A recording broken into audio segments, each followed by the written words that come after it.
है ना? और हम चाहते भी हैं कि हम सब लोग भक्ति करें बहुत अच्छे से। हम आचार्यों के उदाहरण भी सुनते हैं, प्रेरणा मिलती है बहुत, प्रेरणा मिलनी भी चाहिए।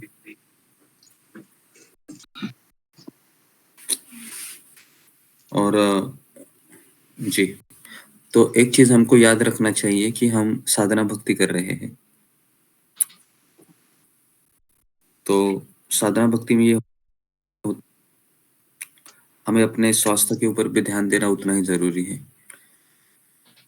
श्रील भक्तिविनोद ठाकुर कहते हैं कि हमारा स्वास्थ्य है वह बहुत ज़रूरी होता है, खास करके अगर हम हमारी साधना लंबे समय तक करना चाहते हैं। मतलब बुढ़ापे में भी हम सत्संग करना चाहते हैं, तो हमें उसको अच्छे से मैनेज करना चाहिए। स्वास्थ्य के ऊपर ध्यान देने से जैसे 2 उदाहरण है। एक उदाहरण मैं देना चाहूँगा जो परम पूज्य राधानाथ महाराज के सन्यासी शिष्य हैं। परम पूज्य राधानाथ महाराज ने 2 ही लोगों भक्तों को संन्यास दिया है। एक उनके शिष्य है वह रशिया के शिष्य हैं और दूसरे भारत के केवल एक ही हैं, वो है परम पूज्य भक्ति रसामृत स्वामी महाराज, जिन्होंने ये राधा गोपीनाथ के वो प्रेसिडेंट भी थे, पुराने समय की बात है। और वह बहुत पढ़े लिखे थे, वो एमबीए थे उस समय और चार्टर्ड अकाउंटेंट थे वो, और पूरा समर्पित होने की उनकी इच्छा थी। तो दिल्ली से मुंबई अप डाउन करते थे वो उस समय। फ्राइडे नाइट को वो फ्लाइट पकड़ते थे दिल्ली में और मुंबई आते थे। मुंबई में वो सैटरडे रहते थे और संडे फिस्ट अटेंड करते थे और संडे शाम को फ्लाइट पकड़ के वापस दिल्ली जाते थे। उनका जॉब दिल्ली में रहता। तो इस तरीके से फिर वो फुल टाइम ब्रह्मचारी बने और फिर वो संन्यास। फिर ब्रह्मचारी बनने के पश्चात उनका शेड्यूल ऐसा था कि वो दोपहर को 3 बजे निकलते थे और रात को 3 बजे वह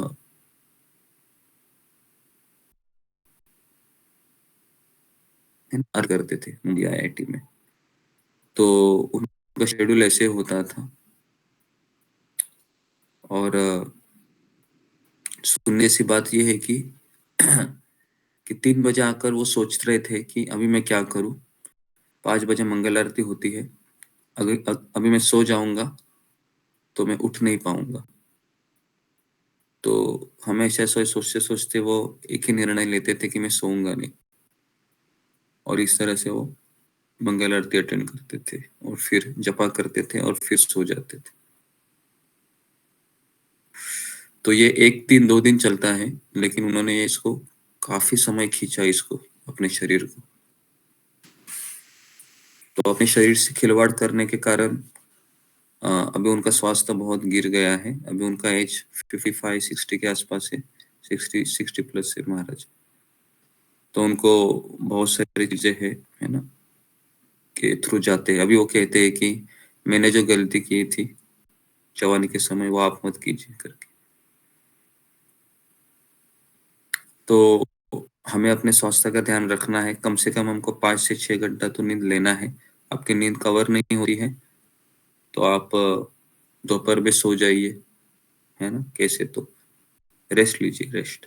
क्योंकि वो कह रहे थे उस समय मेरा जवान शरीर था, मैं 25 साल था, 30 साल का था, बहुत एनर्जी थी, तो मैंने ऐसे कदम उठाए। लेकिन हमारा एक शरीर एक मशीन भी है, तो अगर इसको अच्छे से नहीं रखा तो ये हमें बहुत तकलीफ देगा, और अगर शरीर तकलीफ देगा तो जपा नहीं होगा, और जपा नहीं होगा तो फिर हम आध्यात्मिक जीवन में आगे बढ़ेंगे ही नहीं।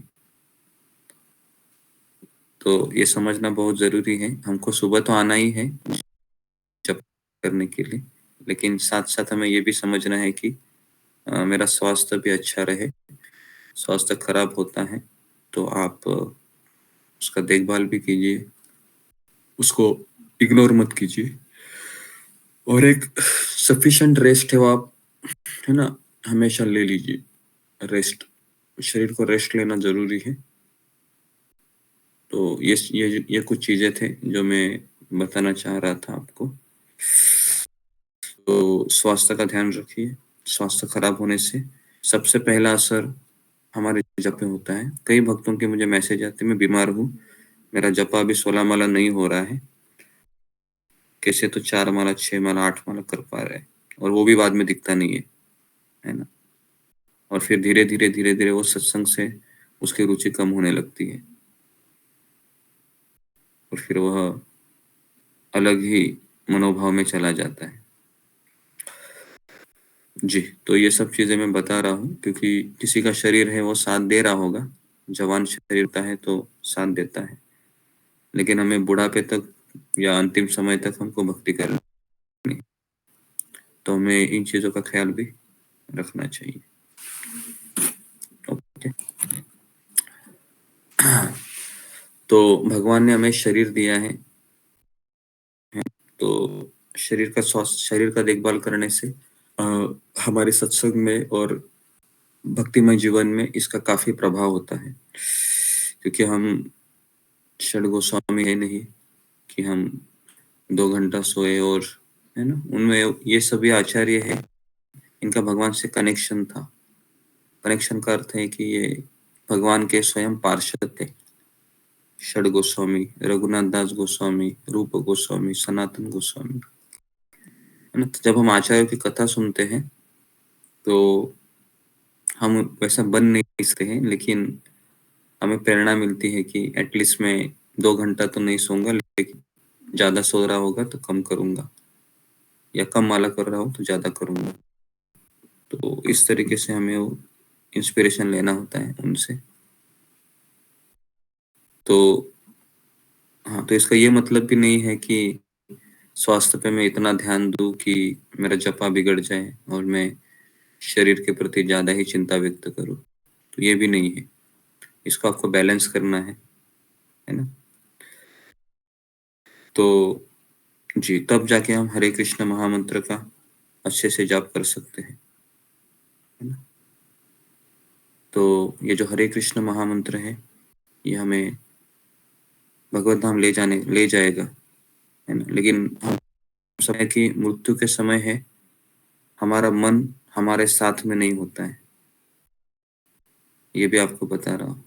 मृत्यु के समय हमारा मन बहुत विचलित होता है, क्योंकि दर्द इतना होता है कि व्यक्ति फोकस नहीं कर पाता, है ना?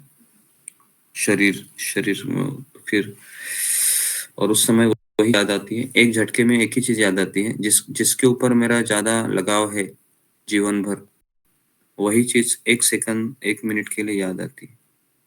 हाँ, अगर मैंने परिवार तरफ ही झुकाव है मेरा, तो परिवार ही याद आएगा। कृष्ण की तरफ झुकाव है, तो कृष्ण याद आएंगे, है ना? तो इसलिए हमें इन चीज़ों का प्रैक्टिस करते हुए चलना है कि जपा करने के बाद भी मुझे इन चीज़ों का ध्यान रखना है कि मेरे मन में कोई ऐसे विचार ना आ जाए कि जिससे मैं प्रभावित हूँ और फिर मेरा मनोभाव बदल जाए, क्योंकि हम ऐसे मार्ग पर चल रहे हैं।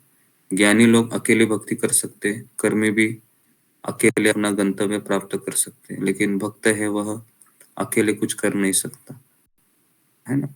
हमारा मार्ग ही ऐसा है कि हम भक्तों के संग के बिना ही ये कर सकते हैं, जो हम कर रहे हैं, है ना? भक्ति करना ये आसान बात नहीं है। आसान बात उसी व्यक्ति के लिए है जो हृदय से निर्मल है, अनर्थों से खाली हो गया है।